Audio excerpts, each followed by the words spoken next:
Cheat meals and fitness. This is a commonly debated one in the industry.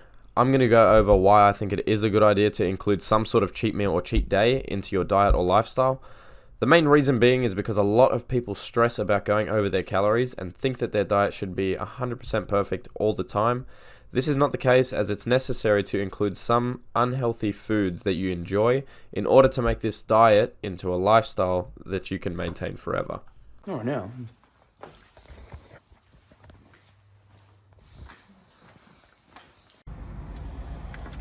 Put the music back on.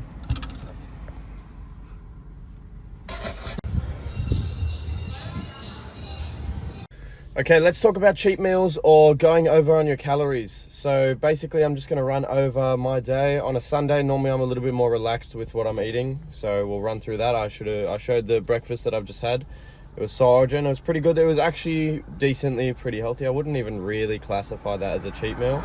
It was probably under around 1,000 calories and was mostly just chicken with a bit of pasta. There was some vegetables in there too. It wasn't too bad. But I did have some Krispy Kremes earlier, which I'm sure you saw.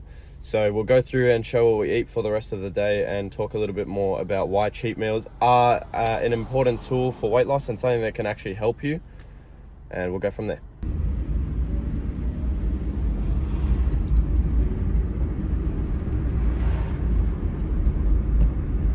Okay, so I'm out on my walk now. I'm not going to talk for too long just because it's really windy out here and you won't be able to really hear much. I'm going to chuck some clips in of my walk and I'll do a voiceover and explain why calories over the week is just the same, if not more important to follow than just your calories of the day. So we'll go over that in a little bit more detail. So I'll go over cheat meals in a little bit more detail and more specifically how they can actually help you lose weight if used correctly. So ideally, we would all eat 100% healthy foods which fuel our bodies all of the time. However, as humans, we have emotion, which makes it hard to operate and eat like a robot. So this is why cheat meals can be a great way to make you feel like you have some freedom when it comes to eating. You should think of a cheat day or meal as more of a planned indulgence than a cheat on your diet.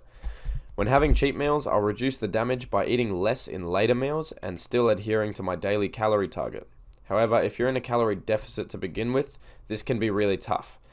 If you're in a deficit and are having a cheat day or meal, ideally your calories for the day wouldn't exceed your maintenance. So let's say you're in a deficit, your daily target is 1,500 calories and your maintenance is 2,000 calories.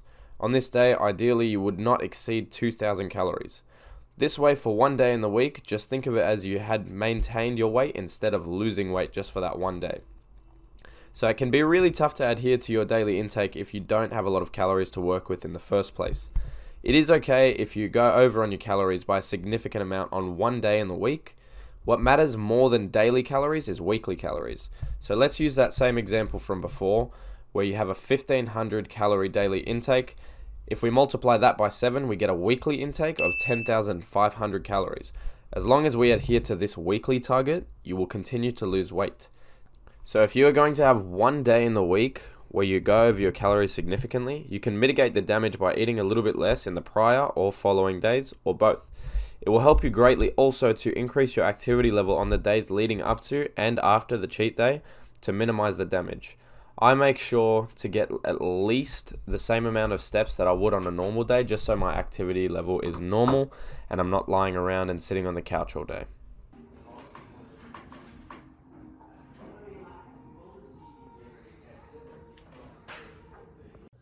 Alright, so I'm busy editing this video and the last thing I actually had to eat was that Krispy Kreme and that decaf coffee that I showed you before. So right now I've got a sparkling cider rosé sort of thing.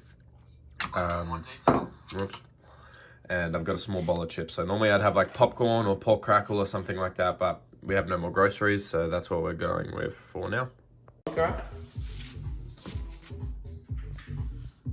So that pretty much concludes this horrendous day of eating. I've just smashed that lasagna and that Up and Go that I showed you. I'm still working on this Chobani yogurt. I promise I do not eat like this every single day. I would not be able to look like I do and train like I do if I ate like this every single day. This is just sort of like a one-off. If anything, I'll do this only one day per week. You guys can do the same. So it just goes to show you that you can still get away with, not eating absolutely perfectly every single day. You can allow for some leeway and some freedom on your diet. But yeah, so for today, I actually ended up going under my calories, which is sweet. I'm under by about 500. I'm not very hungry, so I'm just going to get my work stuff ready and head to bed. I'll catch you guys in the next one. Thank you very much for watching. If you haven't already seen my last video, which was top 5 tips to build some muscle, I highly recommend going and checking that one out. Catch you in the next one.